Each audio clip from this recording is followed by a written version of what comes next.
Il y a une question qui glace le sang de tous les freelances. tous les consultants et tous les CEO d'agences en démarrage lorsqu'ils se retrouvent en rendez-vous client. Imaginez, vous êtes là, vous êtes en rendez-vous client, tout se passe bien, bon feeling, belle discussion, ça fait 45 minutes que vous parlez, vous avez fait une belle phase de découverte, vous avez bien connecté avec votre prospect, vous arrivez au moment où vous faites une offre, vous faites comprendre que vous êtes capable de l'aider à créer son site web ou à lancer sa campagne pub, peu importe. Et là, le prospect décide de niquer l'ambiance. Et il pose la question qui fait mal. Est-ce que vous avez un portfolio? Est-ce que vous avez des réalisations à me montrer? Et là, c'est l'ascenseur émotionnel, tout se passait bien et là, tout va mal. Parce que vous démarrez, vous n'avez pas de portfolio, vous n'avez pas de réalisation. Donc là, vous êtes en mode, mais merde. Et là, je fais quoi? Est-ce que je mens? Est-ce que je m'invente une vie ou alors je dis la vérité et je passe pour un con? Qu'est-ce que je fais? Alors, je vous rassure, on est tous passés par là. Et aujourd'hui, je vais vous donner la solution pour vous en sortir. En fait, je vais vous donner même 4 possibilités pour vous en sortir, dont 3 qui sont vraiment des solutions que vous pouvez appliquer, qui vont vous permettre de closer le rendez-vous, même si vous n'avez pas de portfolio, même si vous n'avez aucune réalisation à votre actif. Vous allez voir, il y a des façons de répondre à cette fameuse question qui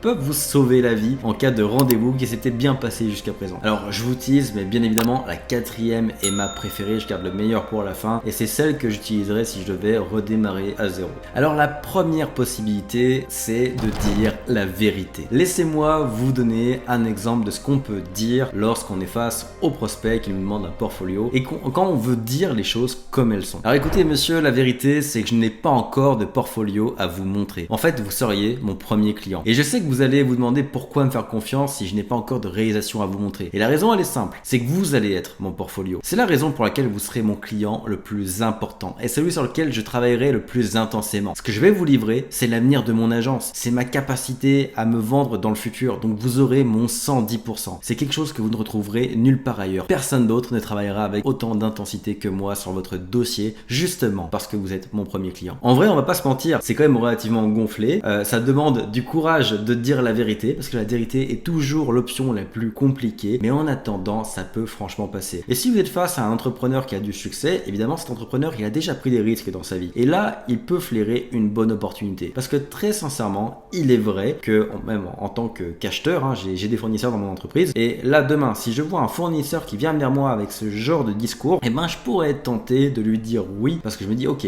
je vais peut-être le négocier un peu. Attendez-vous à vous faire négocier un peu quand même. Quand vous dites la vérité, vous allez peut-être perdre un petit peu au niveau du prix, mais bon, au final ça resterait fair play, vous feriez quand même de l'argent sur le dossier, donc en soi c'est une possibilité. Laissez-vous négocier un petit peu, parce que là l'entrepreneur en face de vous va peut-être se dire ok, là je suis peut-être sur une perle qui va me coûter un peu moins cher que la moyenne, mais qui va travailler 5 fois plus fort que les autres parce que je suis son premier client et qu'il veut une première bonne référence. Donc franchement, un entrepreneur un peu averti pourrait franchement trouver que ce que vous dites a du sens et pourrait vous dire oui directement. C'est franchement une bonne solution pour signer un premier client sans avoir à mentir. La deuxième possibilité que je peux vous suggérer, c'est de travailler gratuitement pour 3 entreprises. Alors là, on va pas se mentir, ça fait chier de travailler gratuitement. Moi, je pars du principe que tout travail mérite salaire. J'ai un mindset un peu au mérite. Franchement, moi, ça me fait mal au cœur de vous conseiller de travailler gratuitement. Donc, c'est pas dans mon top 2 des solutions préférées. Mais ça reste une réalité. En France, les entreprises, elles aiment bien avoir de la main-d'œuvre gratuite. C'est-à-dire que c'est unique au monde, ce niveau de stagiaire, d'alternant. Enfin voilà, la main-d'œuvre pas chère. Les Français, les entreprises françaises, elles adorent ça. Donc, venir vous présenter un peu comme un stagiaire, un peu comme quelqu'un qui, et c'est la vérité, quelqu'un qui démarre, qui a besoin d'un portfolio et qui est prêt à travailler gratuitement, bah franchement, ça peut plaire et certaines boîtes peuvent accepter. Et donc, si vous faites ça avec 3 premières entreprises, bah vous vous construisez un portfolio. Donc, évidemment, ça sera beaucoup plus facile en théorie que d'aller vendre vos services sans réalisation. Là, les gens ne seront pas surpris que vous démarriez, vous êtes là pour ça, vous le dites clairement, vous dites même que c'est pour ça que vous travaillez gratuitement. Vous dites bien à quel point c'est important pour vous, que vous allez vous créer votre portfolio qui représente l'avenir de votre boîte, donc vous avez tout intérêt à lui faire un bon travail même si c'est gratuit. Et franchement,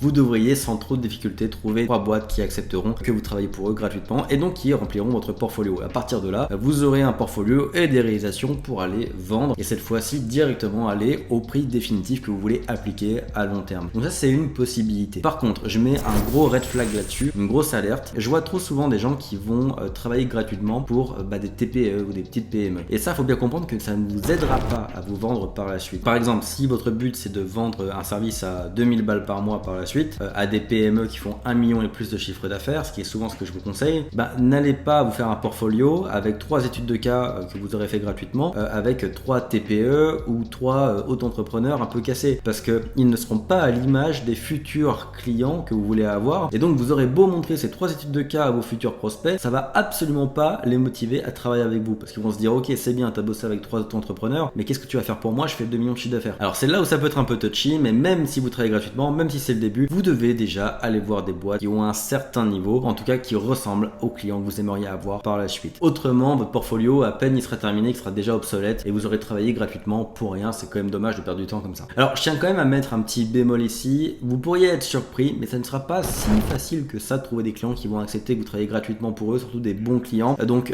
oui, ça sera quand même plus facile que de vendre, forcément, vous offrez, mais vous attendez pas à arriver à l'arrache et qu'on vous dise oui tout de suite. Même si c'est gratuit, il va falloir faire une vraie présentation et expliquer pourquoi vous voulez travailler gratuitement. Soyez parfaitement transparent avec vos clients, parce qu'autrement les gens vont juste se dire qu'il y a une magouille, qu'il y a un truc qui est caché, qu'il va y avoir un truc qui va leur tomber sur le coin du nez, alors que c'est pas le cas. Donc vous devez vraiment leur expliquer votre démarche pour que les gens comprennent. Et bon, ils vont se sentir chanceux, ils vont dire oui. Mais s'ils comprennent pas la démarche, s'ils comprennent pas pourquoi vous faites ça, ils vont se dire qu'il y a un problème et ils vous diront non. Donc soyez pas surpris si vous y allez à l'arrache, c'est un peu compliqué au début. La troisième possibilité, c'est de mentir, ou plutôt, c'est d'arranger la vérité. Alors très sincèrement, je peux pas vous conseiller d'appliquer celle-là. Très sincèrement, je trouve même que c'est une mauvaise idée parce que tout a tendance à se savoir, mais je suis obligé de le mentionner parce que j'ai envie de vous dire que c'est quelque chose qui va forcément traverser votre esprit. C'est un peu comme les CV dans le monde salarial. Au bout d'un moment, tous les CV sont un peu boostés, sont un peu ils sont un peu dopés.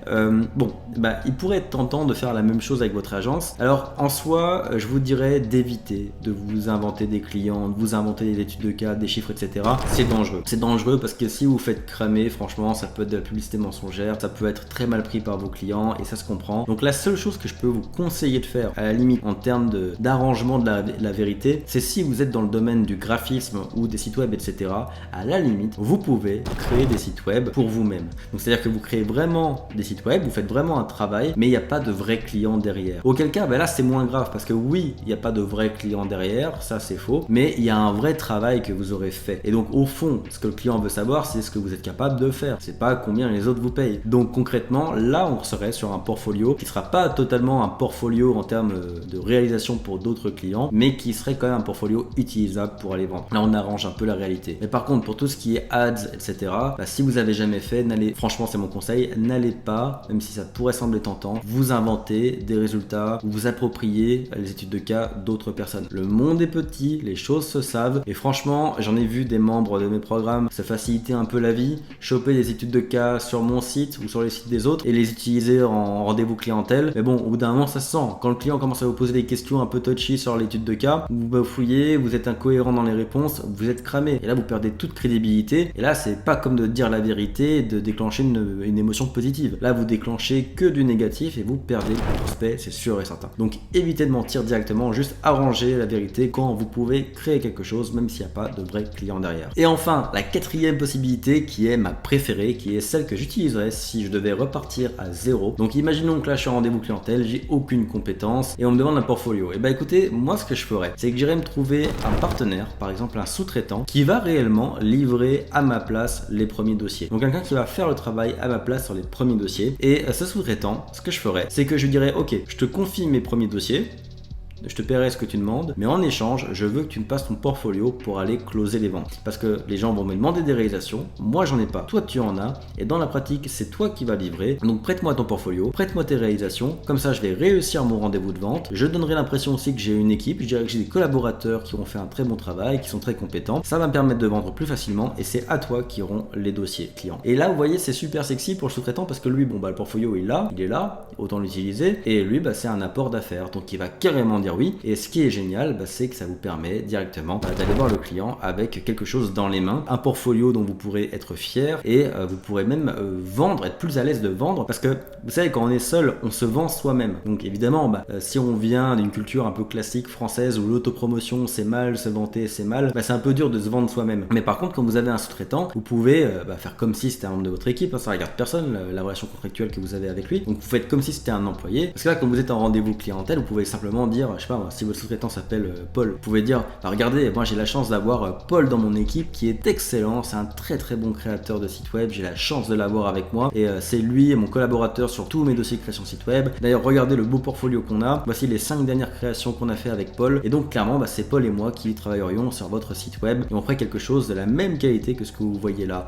et évidemment personnalisé selon ce que vous voulez. Donc, vous voyez là au moins vous avez un discours qui est cohérent, vous êtes plus seul, ça vous donne une certaine image, ça fait professionnel et en plus vous avez vraiment un portfolio utilisable à présenter à votre client. Tout ça parce que vous aurez simplement un partenaire. Et ce qui est cool c'est que alors au début pour les premiers contrats vous faites comme ça, donc vous travaillez avec Paul par exemple pour faire les 3, 4, 5 premiers dossiers, donc certes vous prenez pas 100% de l'argent mais vous faites pas la production, donc vous pouvez aller vendre, tout sous-traiter à Paul qui va s'occuper de livrer, vous livrez de la qualité et là ce qui se passe c'est que vous êtes en train de vous créer un vrai portfolio parce que là ce que vous vendez, même si c'est sous-traité à Paul, à partir de maintenant c'est vos clients à vous. Donc au bout de 5 clients qui ont été sous-traités, ces 5 premiers clients là, c'est votre portfolio. Donc même si au bout de 5 clients vous décidez de dire à Paul bah écoute c'était cool mais maintenant je vais continuer tout seul parce que je veux livrer moi-même les clients, bah vous vous êtes formé entre temps. Là vous pouvez prendre votre portfolio avec vos 5 réalisations que vous aurez fait depuis le démarrage en disant bah voilà ça c'est les réalisations de mon agence et c'est ce que je ferai comme qualité en travaillant avec vous. Et là bah du moment que vous avez la formation nécessaire et les compétences nécessaires, vous pourrez aller livrer le même niveau de qualité. Donc vous voyez, la sous-traitance c'est pas un truc où vous êtes engagé à vie, vous n'êtes pas obligé de garder votre sous-traitant à vie, mais ça peut être une bonne façon de se créer un portfolio tout en faisant entrer quand même de l'argent. Et ce qui est intéressant c'est que vous allez me dire ouais mais on gagne vraiment moins d'argent. Oui mais comme je vous le disais, comme vous n'êtes pas à la production, vous avez beaucoup de temps pour vous occuper de la vente, vous avez que ça à faire en réalité. Donc vous pouvez vendre 2 fois plus et si vous sous-traitez et vous payez par exemple 50% du montant total à votre sous-traitant, bah, vous vendez 2 fois plus et vous faites le même montant que si vous faisiez tout vous-même. Donc vous voyez ça va plus vite encore pour se créer un portfolio et vous faites au final le même argent. Vous avez juste à aller vendre, ce qui est d'ailleurs un bon entraînement parce que la vente reste la clé pour votre boîte. Donc voilà, ça je vous dirais que c'est ma solution préférée, mais si vous voulez rester seul, alors celle que je vous conseille c'est la première, c'est de dire la vérité parce que je pense que c'est vraiment ce qui fonctionne le mieux avec les entrepreneurs, c'est vraiment de dire les choses comme elles sont et de vous présenter sous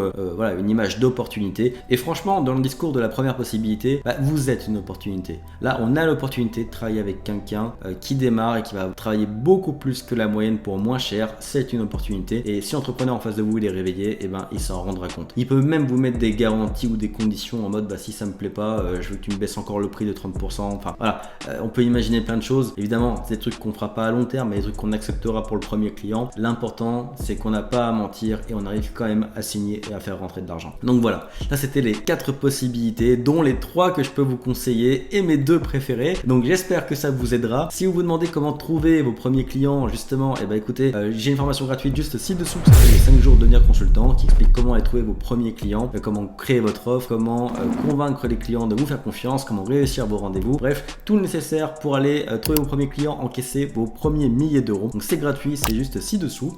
Et sur ce, bah écoutez, je vous dis à très bientôt pour une prochaine vidéo.